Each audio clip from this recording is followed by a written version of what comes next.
Hi, this is Ann with Fiber Designs by Ann, and this is the third in a series where I have quilted a rose, simple rose, added leaves, and now I'm going to talk about painting. And this is the little piece that I'm going to paint. I'm also going to show at the end a piece that was done with Neocolor 2 wax pastels. Totally different way to do it. But today we're going to use textile paints, Jacquard textile color paints, and I have a variety of paint brushes. I'm going to show you though some techniques on this larger piece. It'll be a little easier to see. And this is going to be dry, where my quilted fabric is dry. If you aren't experienced with paint brushes, you might want to try it on another quilted piece. It's not like working on a flat piece because it has a little bit of a raised surface. And even if you are familiar with your paintbrushes, it might work different than on paper. So I like to try it out, just experiment a little bit.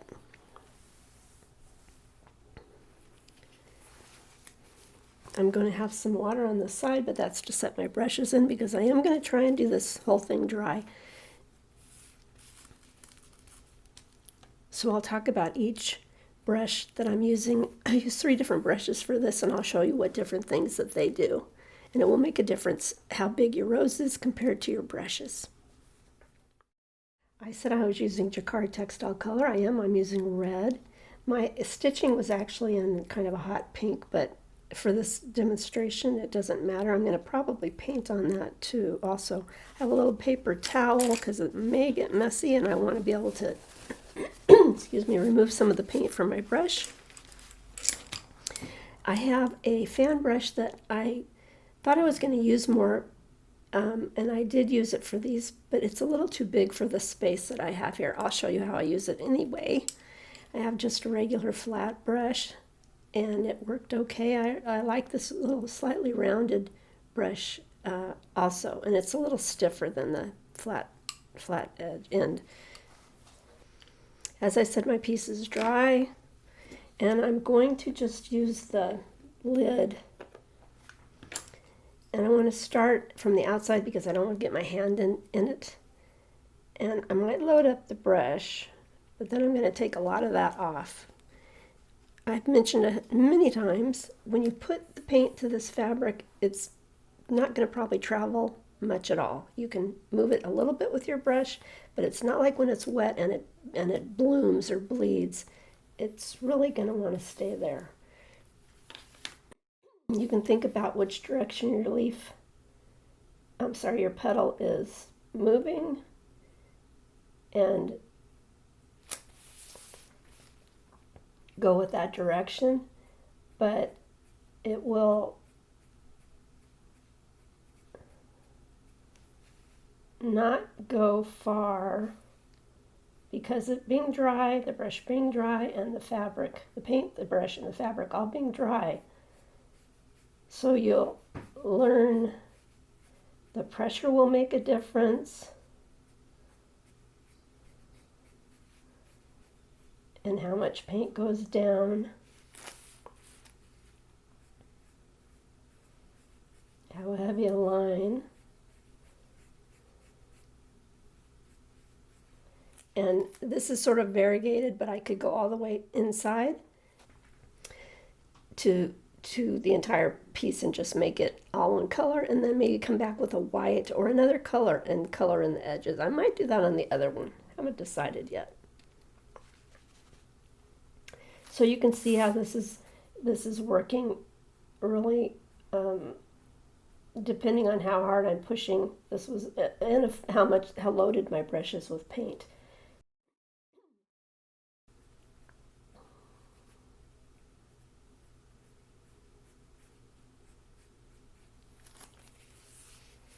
Can use this brush on its very end. This feels a little too regular, like fur to me, but I can put other paint on it and brush it out. Again, the angle can make the flower feel curved more. Like, I don't like that this is going that direction, so I'm going to bring it back.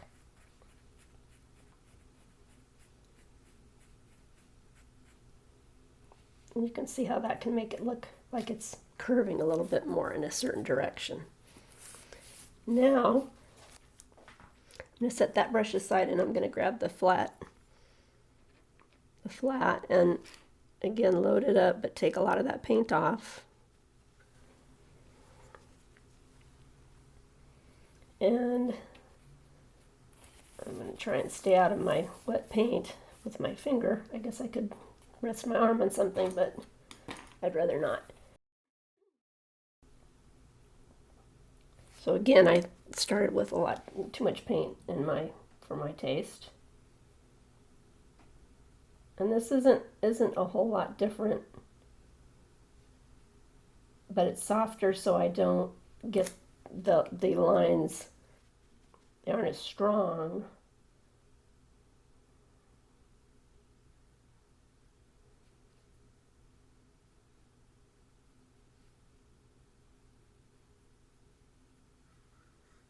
So you can see that not a big difference between the rounded, a little bit stiffer. Although you can see that it's more of a blurry rather than a strong line.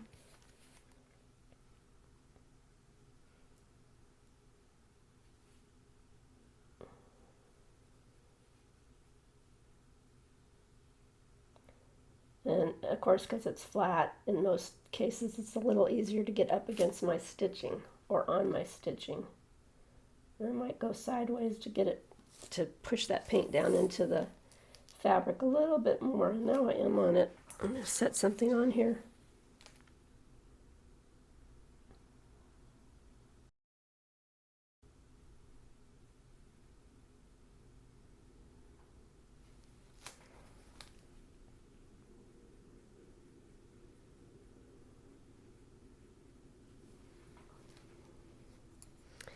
Now I will use the fan brush, and like I said, it's a little too large. I'm going to maybe put only part of it into the paint. Let's see if I can show you how I'm doing that.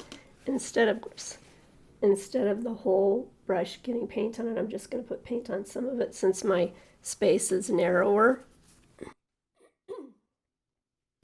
And I like to do this on a place that I've already painted. This is maybe a little too much, but I'm going to try it anyway. And I did not brush this off. I maybe should have, but we'll see. It's kind of an experiment at this point. Oh, I like that. That worked better than, and you don't want them to look exactly like a stamp, so you want to move it a little bit different. Turn it around. Yes, I like that little speckly kind of look. Okay, so you've seen how these brushes can work, and I'm going to finish this up, but I will not talk through it. I'll just let you watch and put on a little music, and then we'll get to the smaller rows.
So now I'll show you how to use water with the paint on the smaller rose.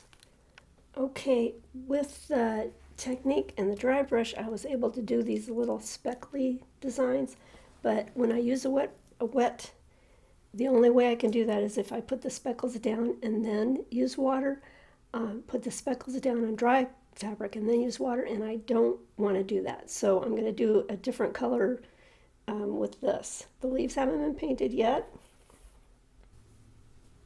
If you're doing wet, be sure and be on a surface that can take the paint and water, because sometimes if you use enough water on the top, it comes through the back. This time I'm using fluorescent yellow. I might be sorry about that, but I'm going to give it a try.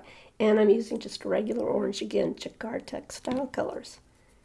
My brushes might have a little bit of red in them still, and that's going to be okay. And I've also,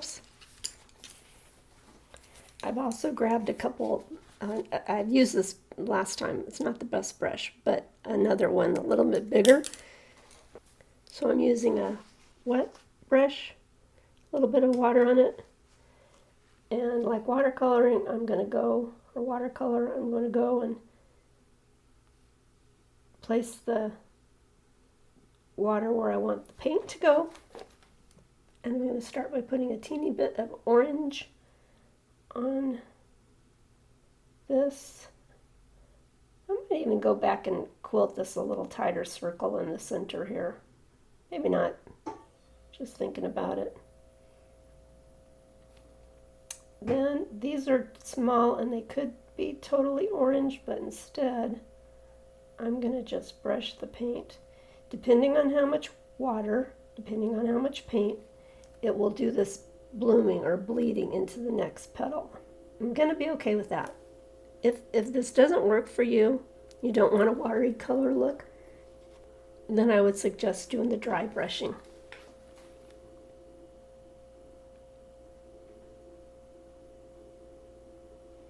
And if it bleeds into a dry petal, it may just stay there.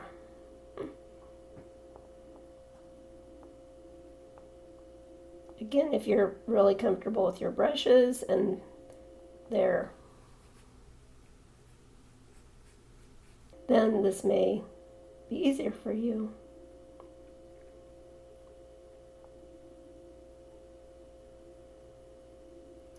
And you can see that it's time consuming in a good way. I like to just go slow.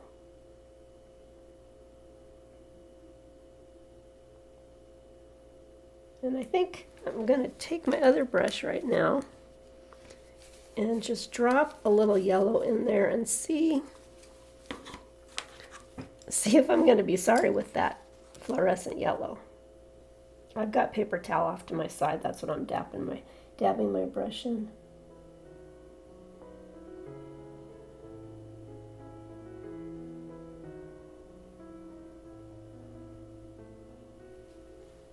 And of course that's going to pick up the orange, so I'm going to get rid of that. That is really bright.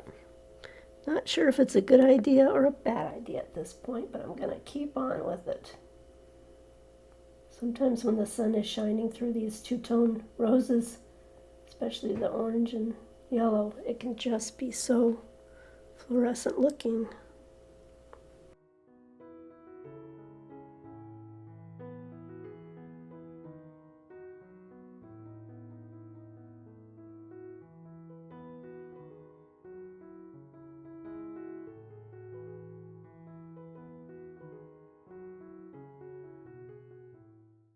Now I've gone there and that's probably pretty dry still, so I'm going to get a little more water on my brush and just tap it in there. You can see how it just spreads. I love that. It's pretty wonderful. So I didn't put more paint on. I'm just touching it with the paint that was on there, although now I can see I want to put more paint on. I'm going to get these wet first.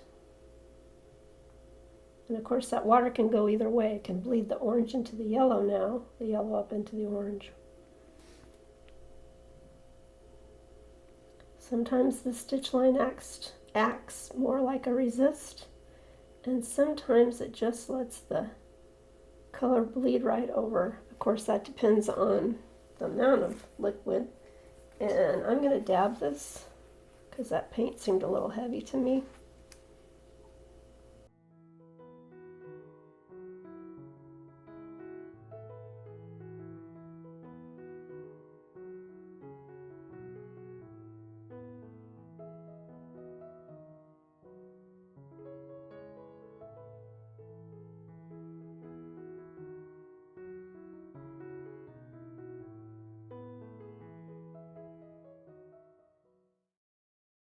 That's kind of a hard line, but I'm going to see what happens when I put some yellow in there. That's a little too much yellow.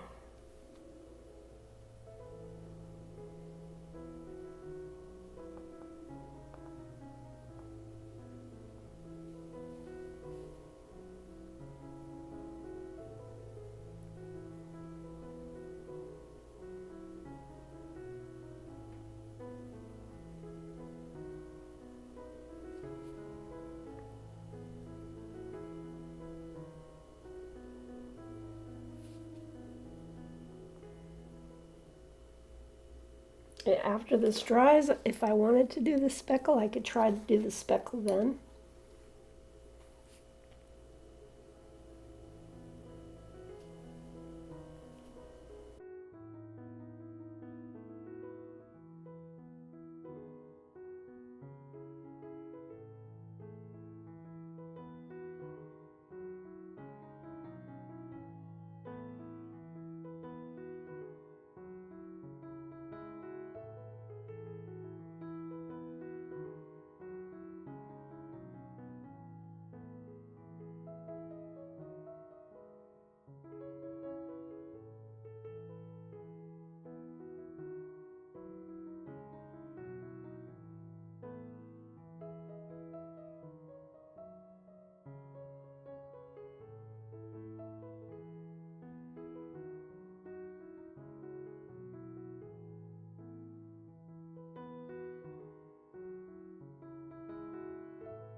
I think you understand the gist of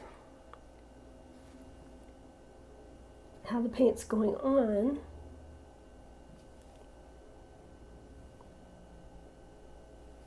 And that just exploring as you go, seeing how the paint reacts to the water, how much you might want or don't want.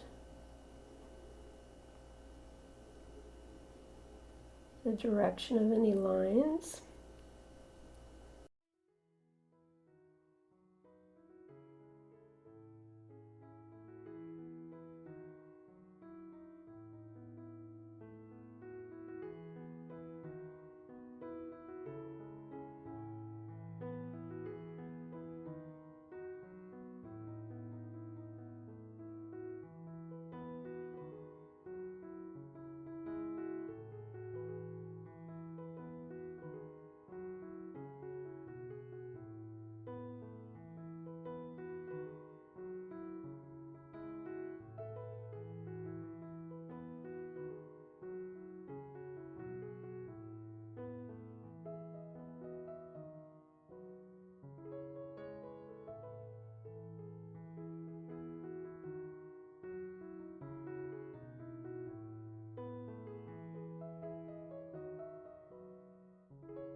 this point I decided to switch to goldenrod.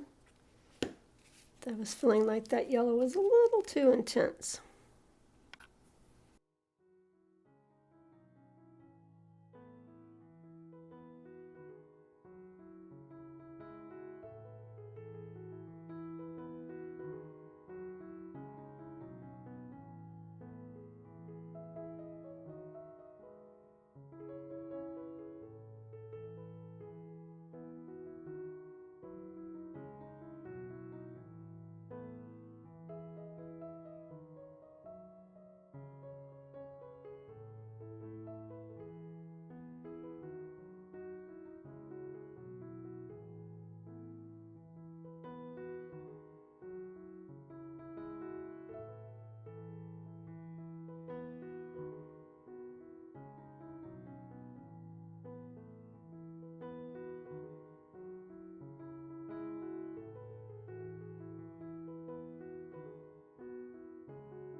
to go ahead and paint these leaves off camera, and then I'll come back and show you the piece finished.